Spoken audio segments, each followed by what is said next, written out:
গরুর সামনে যখন আরেক গরুকে শোয়া ফেলায়, আরেক গরুকে যখন কোরবানি দিয়া দেয়, পাশে যে গরু দাঁড়াইয়া থাকে সে ছটফট লাফালাফি আর চোখ দিয়ে যেমন বায়া বায়া পানি পড়তে আরম্ভ করে দেয়।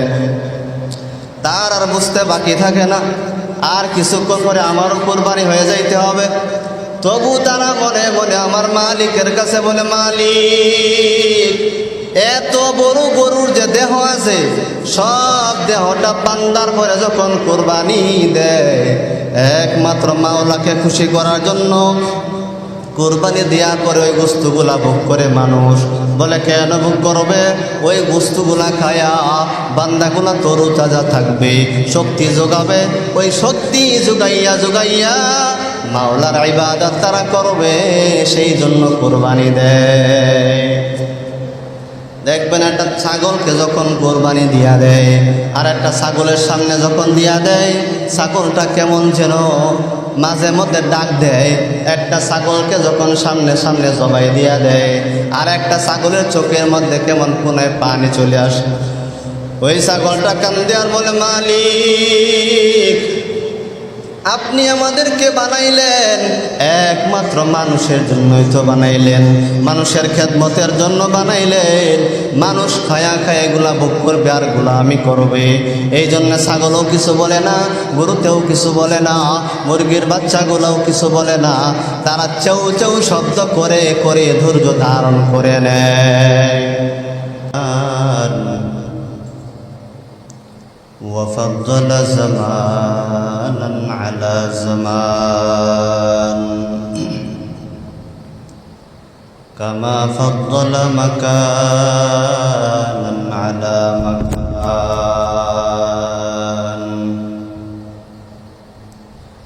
وإنسانا على إنسان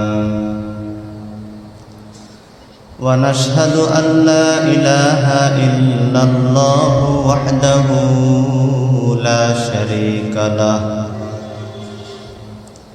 ونشهد أن سيدنا ومولانا محمدا عبده ورسوله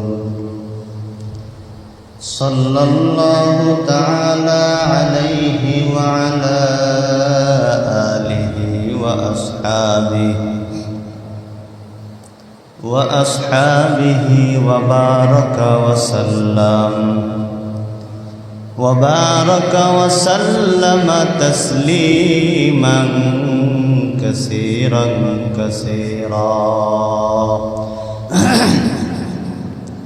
الذي أرسله الله تعالى بالحق بشيرا ونذيرا وداعيا إلى الله بإذنه وسراجا منيرا. أما بعد فأعوذ بالله من الشيطان الرجيم. بسم الله الرحمن الرحيم.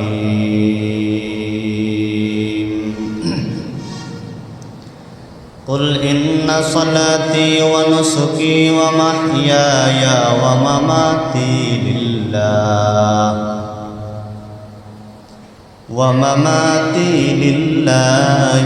رب العالمين.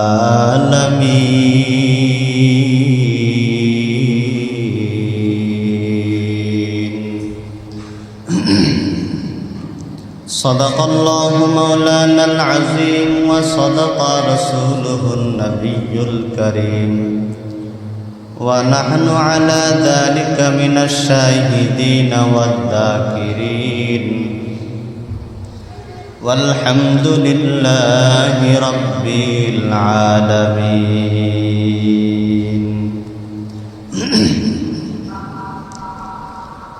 مقبولت ہے شاز ہے قابل تو بہت ہے मक़बूल तू है शाज़ है काबिल तू बहुत है आईना के मानंदे तू नहीं दिल तो बहुत है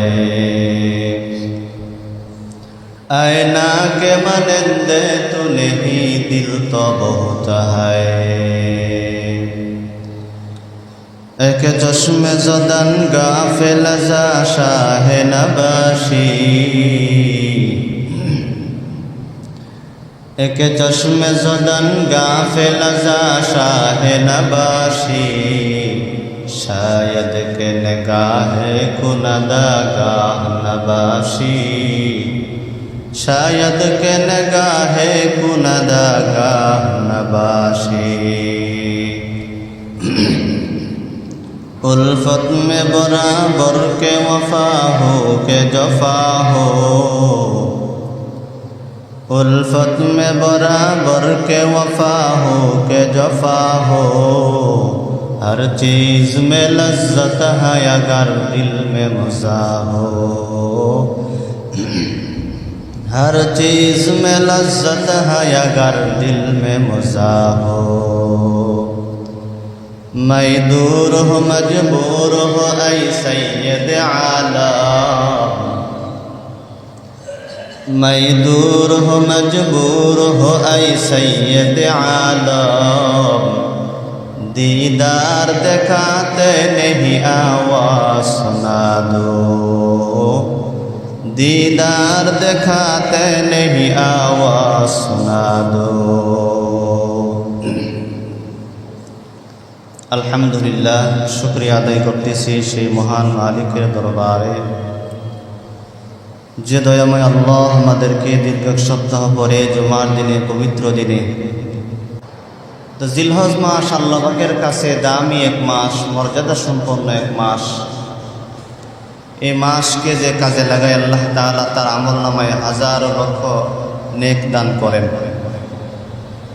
হাদিসের ভাষ্য অনুযায়ী জিলহজ মাসের 1 তারিখ থেকে 9 তারিখ পর্যন্ত যদি কোনো আল্লাহর বান্দা রোজা রাখে তাহলে আল্লাহ তাআলা প্রত্যেকটা রোজার বিনিময়ে 1 বছর রোজা রাখলে যে সওয়াব পাওয়া যায় ওই সমপরিমাণ সওয়াব আল্লাহ পাক দান করেন বলে জিলহজ মাসের যে প্রথম 9 দিনের রাতের দাম আল্লাহর কাছে কেমন বলে জিলহজ মাসের প্রথম 9 দিনের রাতগুলো আল্লাহ পাকের কাছে এমন দামি প্রত্যেকটা রাতের ইবাদত আল্লাহর কাছে এত দাম মাহে রমজানে লাইলাতুল কদরের রাত্রে ইবাদত বন্দি করলে যে সওয়াব পাওয়া যায় আল্লাহ তাআলা প্রত্যেকটা রাতে ইবাদত করেনওয়ালার আমলনামায় ওই লাইলাতুল কদরের সমপরিমাণ সওয়াব দান করেন এজন্য এই রাতগুলোকে কাজে লাগানো যেহেতু আজকে 9 তারিখ জিলহজ মাসের তো রাত প্রায় চলে গেল আজকের রাত শুধু বাকি আছে বলে আজ হলো আরামাতের রোজা জিলহজ মাসের 9 তারিখ যে রোজা রাখে আল্লাহ তাআলা তার সামনের 1 বছর পিছনের 1 বছরের গুনাহ মাফ করে দেন ঈদের আগের দিনের যে রাত আল্লাহর কাছে এই রাতটা অনেক দাম বান্দাকে আল্লাহ পাক ডাকেন শেষ রাতে এসে আল্লাহ পাককে ডাকেন সন্ধ্যার পরে দিয়ে ডাকা শুরু করে দেন আসো কোনো বান্দা চাও কি চাও সব পেয়ে যাবা এই রাতগুলোকে যে বান্দা কাজে লাগায় আল্লাহ তাআলা এই রাতের বরকতে তাকে হাজারো লক্ষ কোটি নেক দান করে এই জন্য রাতগুলোকে কাজে লাগান আপনারা সকলে জানেন আগামীকালকে হবে ঈদুল আজহা ঈদুল আজহার কিছু সুন্নত তরিকা থাকে ঈদুল আজহার সুন্নত তরিকা হলো মুসলমানের জন্য ঈদুল আজহার দিনে আগে আগে ঘুম থেকে ওঠা জামাতের সাথে ফজরের নামাজ পড়া আগে আগে ঈদগাহে যাওয়া সুন্নতি পোশাক পরিধান করা পরিষ্কার পরিচ্ছন্ন পোশাক পরিধান করা আতর ব্যবহার করা ডান দিক দিয়ে যাওয়া বাম দিক দিয়ে আসা এই সুন্নতগুলো পালন করা এমনকি তাকবীর বলে বলে যাওয়া, আল্লাহু আকবার, আল্লাহু আকবার, লা ইলাহা ইল্লাল্লাহু, আল্লাহু আকবার, আল্লাহু আকবার, ওয়ালিল্লাহিল হামদ। এই তাকবীর বলা। তাকবীর তো আজকে ফজর থেকে শুরু হয়ে গেছে। জিলহজ মাসের 9 তারিখ ফজর থেকে 13 তারিখ আসর পর্যন্ত মোট হলো 23 ওয়াক্ত। প্রত্যেক ফজরের ফরজ নামাজের পরে মুসলমান পুরুষের জন্য একবার উচ্চস্বরে বলা ওয়াজিব, মুসলমান মহিলার জন্য নিম্ন স্বরে একবার বলা ওয়াজিব। আল্লাহু আকবার, আল্লাহু আকবার, লা ইলাহা ইল্লাল্লাহু, আল্লাহু আকবার, আল্লাহু আকবার, ওয়ালিল্লাহিল হামদ। সবাই পড়েন, আল্লাহু আকবার, আল্লাহু আকবার, লা ইলাহা ইল্লাল্লাহু, আল্লাহু আকবার, আল্লাহু আকবার, ওয়ালিল্লাহিল হামদ। আল্লাহু আকবার, আল্লাহু আকবার, লা ইলাহা ইল্লাল্লাহু, আল্লাহু আকবার, আল্লাহু আকবার, ওয়ালিল্লাহিল হামদ। এই তাকবীরের মাধ্যমে আল্লাহ পাক কি বলেন? আল্লাহু আকবার, আল্লাহু আকবার, মালিক সবচাইতে বড়, আল্লাহ সবচাইতে বড়। লা ইলাহা ইল্লাল্লাহু, আল্লাহু আকবার, আল্লাহ বাদে কোনো মাবুদ নাই। আল্লাহু আকবার, আমার মাওলাই সবচাইতে বড়। আল্লাহু আকবার, ওয়ালিল্লাহিল হামদ, আল্লাহ সবচাইতে বড়। আল্লাহু আকবার, আল্লাহু আকবার, ওয়ালিল্লাহিল হামদ। আসমানের নিচে জমিনের উপরে সব প্রশংসার মালিক হলেন আল্লাহ। এই জন্য তাকবীর বলা। তাকবীর একবার বলা ওয়াজিব। অনেকে হয়তো বা ফজরে ভুল করছে, করে নাই। প্রত্যেক নামাজের করে তাকবীর বলা। তো বিগত প্রায় 3 থেকে 4 সপ্তাহ যাবৎ কুরবানির বিষয়ে আলোচনা চলতেছিল। বলতেছিলাম যে কুরবানি কাদের উপরে ওয়াজিব হয়? নেশাব পরিমাণ সম্পদের মালিক যে হয় তার উপরে কুরবানি ওয়াজিব হয়। নেশাব পরিমাণ মানে 7.5 ভরি স্বর্ণ অথবা 52.5 ভরি রূপা যদি কারো কাছে থাকে, অথবা সেই পরিমাণ সম্পদ যদি কোনো বান্দার কাছে হয়, তাহলে ওই বান্দার উপরে কুরবানি ওয়াজিব হয়। যাকাতের বেলায় শর্ত হলো ওই সম্পদটা 1 বছর অতিবাহিত হওয়া জরুরি। আর কুরবানির বেলায় যদি জিলহজ মাসের 10, 11, 12 এই 3 দিনের মধ্যে যদি কারো কাছে ওই পরিমাণ সম্পদ হয়ে যায়, তাহলে ওই বান্দার উপরে, ওই মুসলমানের উপরে কুরবানি ওয়াজিব হয়ে যায়।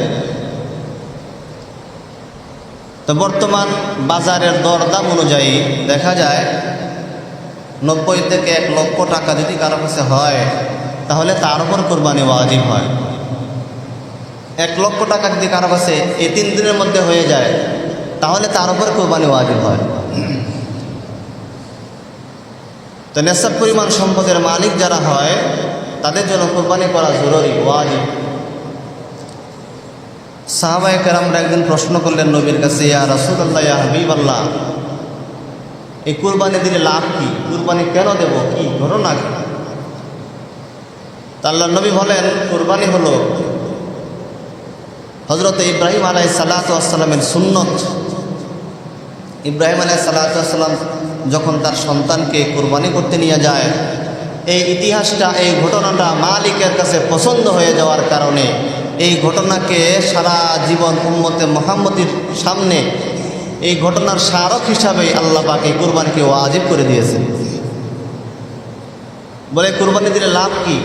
1 নম্বরে লাভ হলো ইব্রাহিম আলাইহিস সালাতু ওয়াস সালামের সুন্নত পালন করা। 2 নম্বর লাভ হলো আল্লাহ পাকের হুকুম মানা। 3 নম্বর লাভ হলো আখিরাতে অনেক সওয়াবের অধিকারী হওয়া। নবী বলেন, ক্বালা বিকুল্লি শারাতিন হাসানাহ, যে বান্দা কুরবানি দেয়, যে পশুর দ্বারা কুরবানি দেয়, ওই পশুর মধ্যে যে কয়টা চুল আছে, লোম আছে, প্রত্যেকটা চুল আর লোমের বিনিময়ে আল্লাহ তাআলা ওই কুরবানিতে তার আমল নামায় 1টা করে নেক দান করে।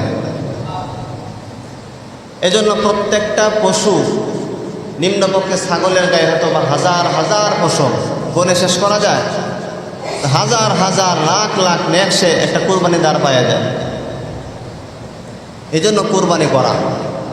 বলে কোরবানি করা হয় যে জন্তুর দ্বারা কোরবানি করা হালাল। গত জুম্মায় আলোচনা হয়েছে, 1 নম্বরে হলো ছাগল। ছাগলের দ্বারা বান্দা কোরবানি করতে পারবে, দুম্বার দ্বারাও কোরবানি করতে পারবে, ভেড়ার দ্বারাও কোরবানি করা যায়। তো এই 3টা দ্বারা কোরবানি করা যায়, তবে এর বয়স নিম্নে হতে হবে 1 বছর। 1 বছরের কম হলে কোরবানি হালাল হবে না। এমন হয় অনেক সময়তে 7-8 মাস কি 10 মাস বয়স ছাগলের, দেখতে শুনতে মনে হয় যে 1 বছরের মতোই, তাহলে ওই ছাগল দ্বারাও কোরবানি করা যায় যাচ্ছে। যদি কেউ গরুর দ্বারা কোরবানি দেয় বা গরুতে শরিক হয়, তাহলে গরুর নিম্ন বয়স হতে হবে 2 বছর। অনেকে মহিষের দ্বারাও দেয়, তো মহিষের বয়স হতে হবে নিম্ন 2 বছর। 2 বছর গরু অথবা মহিষ যদি হয়, তাহলে ওই মহিষ আর গরুর দ্বারা কোরবানি করা যায় যাচ্ছে। তো গরুতে 7 ভাগ শরিক হওয়া যায়। অনেকেই বড় লোক টাকাওয়ালা মানুষ থাকেন, তারা নিয়ত করেন আমি আরও বড় টাকা দেব। বলে কি? উট দিয়ে দেবে। উট দিয়ে যদি কেউ কোরবানি দিতে চায়, তাহলে তার নিম্ন বয়স হতে হবে 5 বছর। 5 বছর উটের বয়স যখন হয়, তাহলে ওই উট দ্বারা কোরবানি হালাল হয়। কোরবানি হলো 4 প্রকার। কোরবানি কয় প্রকার? 4 প্রকার। 1 নম্বরে হলো ওয়াজিব কোরবানি, 2 নম্বরে নফল কোরবানি, 3 নম্বর মান্নতের কোরবানি, আরেকটা হলো মুস্তাহাব কোরবানি। নফল কোরবানি আর হলো মান্নতের কোরবানি। নফল কোরবানি আর ওয়াজিব যে কোরবানি হয়, ওই কোরবানির বস্তু যে কোরবানি দেয় সেও খাইতে পারবে, তার ধনী গরিব আত্মীয় স্বজন সবাই খাইতে পারে। আর মান্নতের যে কোরবানি, ওসিয়তের যে কোরবানি, এই 2 প্রকারের কোরবানির বস্তু যে ব্যক্তি কোরবানি দেয় তারও খাওয়া হালাল নয়, এবং যে কোরবানি দেয় তার ধনী যে আত্মীয় স্বজনগুলো আছে ওদের কই কোরবানির বস্তু খাওয়া হালাল না, বরঞ্চ সম্পূর্ণ বস্তুটা এতিম মিসকিনদের হক। মান্যতার ওসিয়তের কোরবানির যে বস্তুটা সম্পূর্ণ এতিম আর মিসকিনদের মধ্যে এটা বন্টন করে দেবে। যে কোরবানি দেয় সে নিজেও খাবে না, তার ধনী যে আত্মীয় স্বজন তারাও খেতে পারবে না।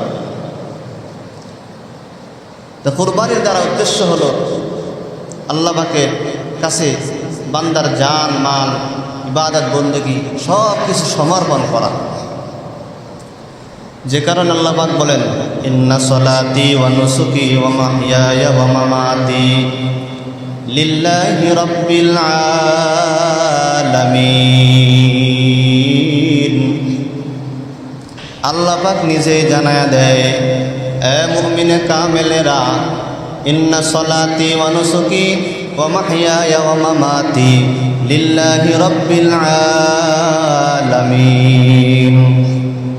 নিশ্চয় আমার নামাজ, আমার রোজা, আমার কোরবানি, আমার বেঁচে থাকা, আমার মরে যাওয়া সব কিছুই মালিকের জন্যই হবে। দুনিয়াতে মানুষ নামাজ পড়বে মালিকের সন্তুষ্টির জন্য। দুনিয়াতে মানুষগুলো ঈদের দিনে কোরবানি করবে একমাত্র মাওলাকে খুশি করার জন্য, লোক দেখানোর জন্য করবে না, বরঞ্চ কোরবানি হবে একমাত্র মালিকের সন্তুষ্টির জন্য। ইন্না সলাতি ওয়া নুসুকি ওয়া মাহইয়ায়া ওয়া মামাতি লিল্লাহি রাব্বিল আলামিন। আমি ঈদের দিনে কোরবানি করব, আমি নামাজ পড়ব, আমি ঈদের নামাজটা পড়ব, সব ইবাদত বন্দেগী এমন মালিকের জন্য করব যিনি হলেন সব কিছুর পালন কর্তা, যিনি রব্বিল আলামিন, যিনি সব জগতের বড় প্রতিপালক। আল্লাহ পাককে সন্তুষ্ট করার জন্য কোরবানি করা। বলে আমরা তো কোরবানি করে ফেলাই, বড় একটা জন্তু দিয়া কোরবানি আমরা করে ফেলাই, ছাগল দিয়া কোরবানি দেই, ভেড়া দিয়া কোরবানি দেই, উট দিয়া কোরবানি দেই, গরু দিয়া কোরবানি দেই। বলে কেন দেই? মাওলা পাকের হুকুম, মাওলাকে খুশি করার জন্য দেই, ইব্রাহিম আলাইহিস সালাতু ওয়াস সালামের সুন্নাত পালন করার জন্য দেই।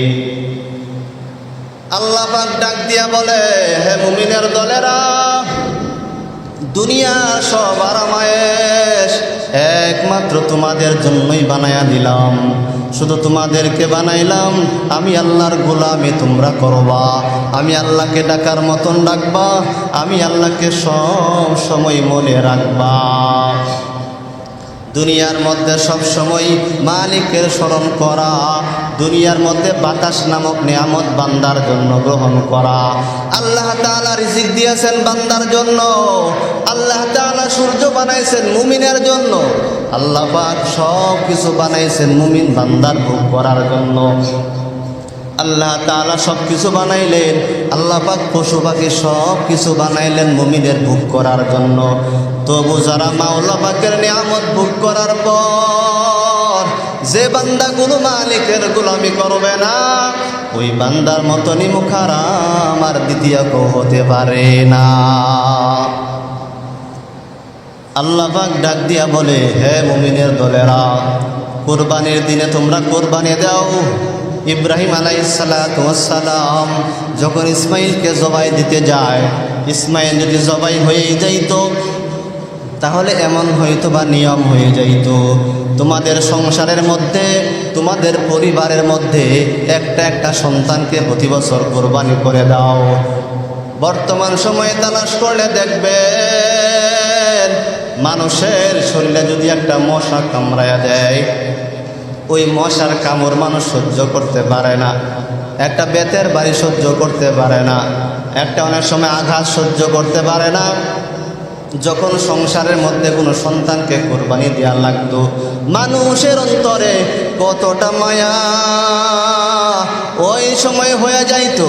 আল্লাহ বাক্তা না করে আল্লাহ তাআলা মানুষের জন্য দুম্বার ব্যবস্থা করে দিয়েলেন, আল্লাহ তাআলা ছাগলের ব্যবস্থা করে দিয়েছেন, আল্লাহ পাক কুরবানির জন্য গরুর ব্যবস্থা করে দিয়েছেন, আল্লাহ তাআলা উটের ব্যবস্থা করে দিয়েছেন। বলে কেন দিয়েছেন? বলে কুরবানি দেওয়ার দ্বারা আমি মাওলা খুশি হয়ে যাব। কুরবানি বান্দা দেওয়ার দ্বারা ইব্রাহিমের সুন্নত তুমি পেয়ে যাওয়া। কুরবানি দেওয়ার দ্বারা ইব্রাহিম আলাইহিসসালামের সুন্নত পালন হয়ে যাবে। কুরবানি দেওয়ার দ্বারা ওই কুরবানি পশুর মধ্যে যতগুলা চুল আর লোম আছে, প্রত্যেকটা চুলের বিনিময় আল্লাহ তাআলা একটা একটা করে নেকি তার আমলনামায় দিয়া দেয়। মুমিনেরা, কুরবানি দেওয়ার দ্বারা কি হয়? তুমি বান্দা দুনিয়াতে কুরবানি দাও, এই কুরবানির গোশত আমি মাওলা চাই না, এই কুরবানির গোশতের ভাগও আমি আল্লাহ পাক নেই না, এই কুরবানির রক্তের ভাগও আমি আল্লাহ পাক নেই না, এই কুরবানির গোশতের ভাগও আমি আল্লাহ পাক নেই না। বান্দা নিজে কুরবানি দাও, এই গোশতগুলাও তোমরা নিজেরাই খাও। বান্দারা খাও, আমি আল্লাহ পাক তোমাদের জন্য হালাল করে দিলাম, হালাল করে দিয়েছি, তোমরাই ভোগ করবা, তোমরাই খাবা, তোমরাই কুরবানি দিবা। সব নিয়ামত বান্দা তোমরাই খেয়ে খেয়ে আমি মালিকের গুণগান গাও, এটাই হবে সবচাইতে উত্তম মানুষ। কিন্তু বর্তমানে তালাশ করলে দেখা যায় মালিকের দেওয়া সব নিয়ামতগুলা বান্দা ভোগ করার পরে, আল্লাহর দেয়া বাতাস বান্দা ভোগ করার পরে, আল্লাহ পাকের দেয়া বান্দা রিজিক ভোগ করার পর, আল্লাহ পাকের নিয়ামত বান্দা পানিগুলা ভোগ করার পর, আল্লাহ পাকের দেয়া বান্দা সব পশুগুলা জবাই করে করে গোশতগুলা খাওয়ার পর, যে বান্দা মালিকের গুণগান গায় না, যে বান্দা মালিকের জন্য নামাজ পড়ে না, যে বান্দা মালিকের জন্য কোরবানি করে না, ওই বান্দার মতো মুখারাম আর কেউ হতে পারে না। আল্লাহ পাক বিচার চায়া চায়া দেখেন, বান্দা চোখের সামনে একটা মুরগির বাচ্চাকে জবাই করে, একটা বড় মুরগিকে যখন জবাই করে বেলায়, মুরগির বাচ্চাগুলো চেউ চেউ করে কান্না করে, মুরগির বাচ্চাগুলো কেমন যিনি মাকে ডাক দিয়া বলে, ও আম্মা জান, আপনি যখন চলে যাবেন আমরা কি করে থাকবো, কে আমাদেরকে দেখাশোনা করবে? মুরগি ডাক দিয়া বলে, ও বাচ্চারা, আল্লাহ তাআলা আমাদেরকে বানাইলেন, আল্লাহ পাক মুমিনদের জন্য বানাইছেন, মানুষের খেদমতের জন্য বানাইছেন। মানুষগুলো আমাদেরকে ভোগ করার পর, মানুষগুলো আমাদেরকে খাওয়ার পর, ওই মানুষগুলা আমার মালিকের গুণগান গায়। নাই।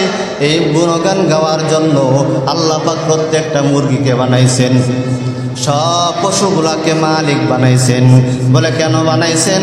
ওই প্রত্যেকটা পশু বিক্রি করার মাধ্যমে, প্রত্যেকটা পশুকে জবাই করার মাধ্যমে ওই গোশতগুলা বান্দাগুলো খাওয়ার পরে মালিকের গুণগান গাবে, তারা তরুতাজা থাকবে।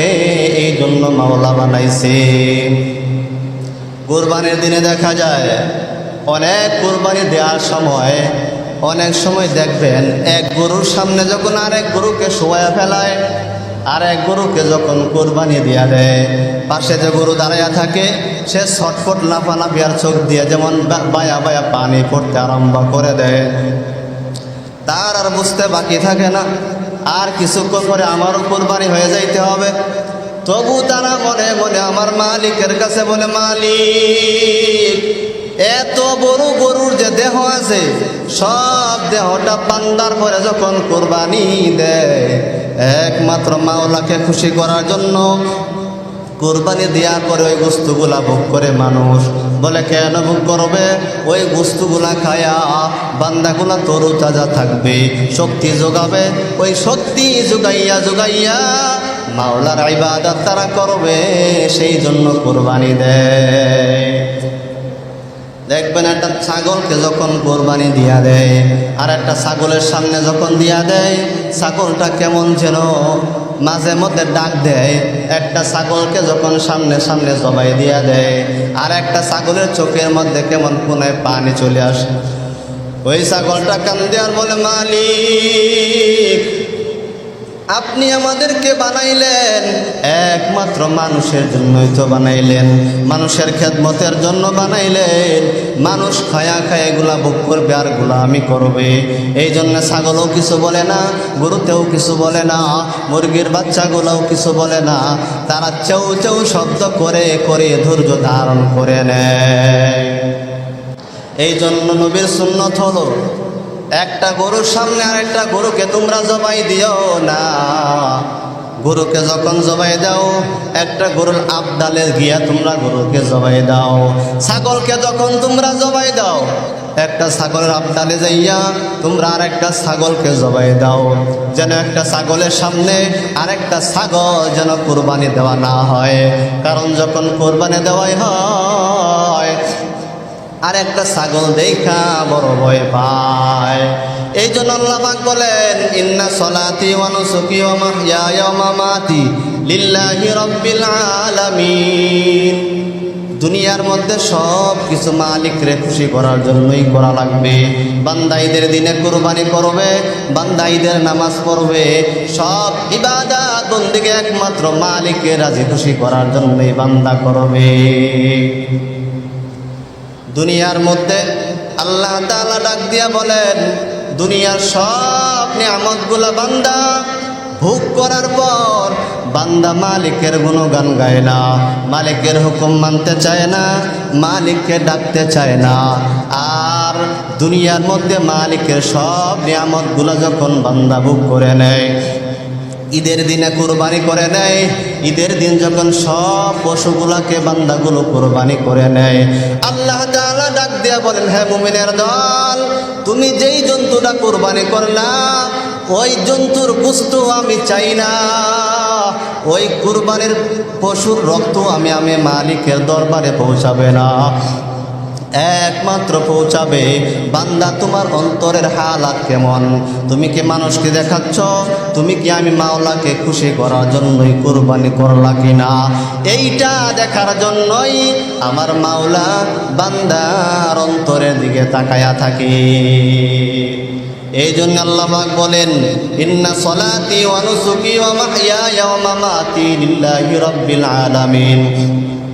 হে বান্দা, কোরবানি দাও, মালিকরে সন্তুষ্ট করার জন্যই কোরবানি দাও, মানুষকে দেখানোর জন্য না। মানুষ দানবীর বলবে, বড় দানশীল বলবে, বড় কোটিপতি বলবে, বড় নাম দাম সুনাম ছড়ায়া যাবে। এই জন্য বান্দা তুমি কোরবানি দিবা না। যদি এই নিয়তে হয়ে যায়, তাহলে নিয়ত তোমার পাল্টায়া নাও। এই নিয়তে যে কোরবানি দেয়, তাই তার কোরবানি মালিকের কাছে সহি হয়ে বলে গণ্য হয় না। আর যে একমাত্র মালিককে রাজি খুশি করার জন্যই দেয়, ওই বান্দার কুরবানি মালিকের কাছে কবুল হয়। বান্দা সব নিয়ামত ভোগ করার পরে অন্যায় করে করে আর কোনো জায়গা জীবনে নাই, আমল নামায় গুনাহ করে করে আর কোনো জায়গা নাই তার গুনাহ লেখা হবে। এমন অন্যায় করে করে বান্দা সব মাওলার নিয়ামতগুলা খায়, বাতাস ভোগ করে, মাওলার দেয়া রিজিকটা যখন ভোগ করে নেয়, আল্লাহ পাকের দেয়া কুরবানির বস্তু ভোগ করে নেয়, সব নিয়ামতগুলা ভোগ করার পরেও বান্দা মালিকের গুণগান করে না, বরঞ্চ বান্দাগুলো মাওলার নাফরমানি শুরু করে দেয়। আল্লাহ পাকের কাছে সাধারণ ছোট ভুল করার কারণে আল্লাহ পাক শত শত বছর ইউনুস আলাইহিস সালাতু ওয়াস সালামকে সাগরের মধ্যে, ফুরাত নদীর মধ্যে বড় একটা মাছের পেটের ভিতরে তাকে রাখার পরে অনেক দিন রাখলেন ছোট্ট একটা ভুল করার কারণে। আর আমরা দৈনিক কত শত হাজার বড় বড় ভুল করার পর আল্লাহ তাআলা বড় কোনো আযাব মালিকের পক্ষ থেকে আমাদের উপরে চাপায়া দেয় নাই। মালিকের কত বড় রহমত, মালিকের কত বড় মায়া। আর ইউনুস আলাইহিস সালাতু ওয়াস সালাম ছোট্ট একটা ভুল করার কারণে, বলে ভুলটা কি? ইউনুস নবী পয়গম্বরকে আল্লাহ পাক দুনিয়াতে পাঠাইছেন আল্লাহর সাথে পথ হারা বান্দাদেরকে ইসলামের দাওয়াত দিয়ে দিয়ে আল্লাহ পাকের সাথে জোড়ায়া দেওয়ার জন্য। ইসলাম তারা চিনে না, জুলুম অত্যাচার করে করে তাদের দিন চলে যায়। তাদেরকে ইসলামের বাণী শুনাইয়া শুনাইয়া তাদেরকে আল্লাহ পাকের রাস্তায় উঠাবার জন্য ইউনুস আলাইহিস সালাতু ওয়াস সালাম ওদেরকে দাওয়াত দিতে দিতে এমন কোনো দিন বাদ নাই তাদের নিকট দাওয়াত পৌঁছানো হয় না। দাওয়াত দেওয়ার পর ইসলামের কথা কোনো মানুষ শুনে না, ইসলামের কথা দাওয়াত কোনো মানুষ শুনে না। ইউনুস আলাইহিস সালাতু ওয়াস সালাম দাওয়াত দিয়ে দিয়ে যখন কেউ দাওয়াত গ্রহণ করলেন না, ইউনুস নবী পয়গম্বর রাগ হইয়া উনি এই শহরকে ত্যাগ করে ফেলাইছেন। আর মালিকের কাছে বদদুয়া করলেন, ও দয়ার মালিক, এদেরকে দাওয়াত দিলাম, তারা ইসলাম ধর্মটা গ্রহণ করে না, তারা আমার কথা শুনতে চায় না, আমি আর এই এলাকায় থাকবো না। এই কথা বলে বলে উনি নদীর তীরে নদীর কাছে যায়। নদীর কাছে গিয়া দেখে একটা বড় নৌকা নদী দিয়ে ভেসে যায়। সে ওই রকম নদীর মধ্যে, নদীর নৌকার মধ্যে উঠে যায়। নদী যখন নৌকা দিয়ে যায়, নদী যখন নৌকা দিয়ে যখন নদীর মধ্যে মাঝপথ বরাবর যায়, মাঝপথ বরাবর যাওয়ার পরে নৌকার নদীর মধ্যে চলতে চায় না। নৌকা যেমন ডুবি ডুবি ভাব হয়ে গেছে, নৌকা ডুবে যাবে যাবে ভাব। ওই সময়ের একটা কুসংস্কার ছিল, যদি নৌকা নদীর মাঝখানে ডুবি ডুবি ভাব হয়ে যায় তাহলে তারা মনে করত নৌকার মধ্যে এমন একটা লোক আছে যে লোকটা দুনিয়ার মালিকের সাথে বেয়াদবি করে আসছে, যে লোকটা মালিকের সাথে কথা অমান্য করে আসছে। তখন তারা লটারির মাধ্যমে ওই বেয়াদবকে নদীতে ধাক্কা দিয়া ফালাইয়া দেয়। এখন নৌকা নদীর মাঝে যাওয়ার পরে ডুবি ডুবি ভাব হয়ে গেছে, আর নৌকা চলতে যায় না।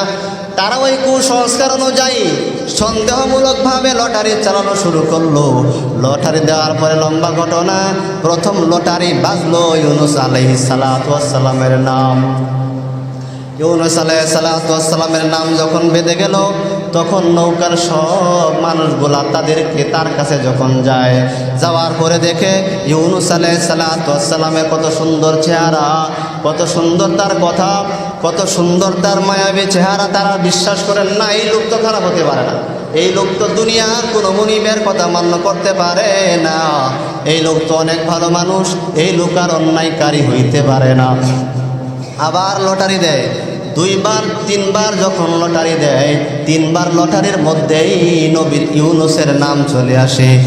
এক পর্যায়ে তিনবার হওয়ার পরে ইউনুস নবীর কাছে জিজ্ঞাসা করলেন, ভাই, আপনি কি দুনিয়ার মনিবের কাছে এমন কোন অন্যায় করেছেন যে অন্যায়ের কারণে আজ মাঝপথের নৌকা বেঁধে গেছে আর সামনে আগাইতে চায় না? ইউনুস আলাইহিস সালাতু ওয়াস সালাম চোখের পানি ছাড়ে আর চোখ বন্ধ করে চিন্তা করেন, আমি তো বেয়াদবি করেছি, আমি তো অন্যায় করেছি, তবে দুনিয়ার কোনো মনিবের কাছে অন্যায় তো করি নাই, এমন মালিকের কাছে অন্যায় করেছি যিনি আমার আল্লাহ। বলে অন্যায়টা কি? আল্লাহ পাক দুনিয়াতে পাঠাইছেন ইসলামের দাওয়াত দেওয়ার জন্য। ধৈর্য ধরে ধরে আমি ইসলামের দাওয়াত দেব, আমি ইসলামের দাওয়াত দিতে গিয়ে তার ইসলাম মানে না। তারা যখন ইসলাম মানল না, আমি রাগ হইয়া ওই এলাকা ছাড়িয়া মালিকের হুকুম ছাড়া আমি নৌকায় উঠে গেছি। এই তারা ভুল হয়ে গেছে, আল্লাহ পাকের কাছে হুকুম নেয় নাই, অর্ডার নেয় নাই, অর্ডার না নিয়েই নৌকায় উঠে গেছে, এই ভুল। তা আমি তো দুনিয়ার কোনো মরিবের তো কথা অমান্য করে নাই, তবে আল্লাহরও কথাও মান্য করে ফেলেছে, সুতরাং আমি অপরাধী, আমাকে ফালাইয়া দাও। যাই হোক, এক পর্যায়ে তখন তারা এই ইউনুস নবীকে নদীতে ফালাইয়া দিচ্ছেন। তা ফালানোর সাথে সাথে ফালাইতে দেরি নদীর মধ্যে বড় এক মাছ তাকে খেয়ে ফেলেছে।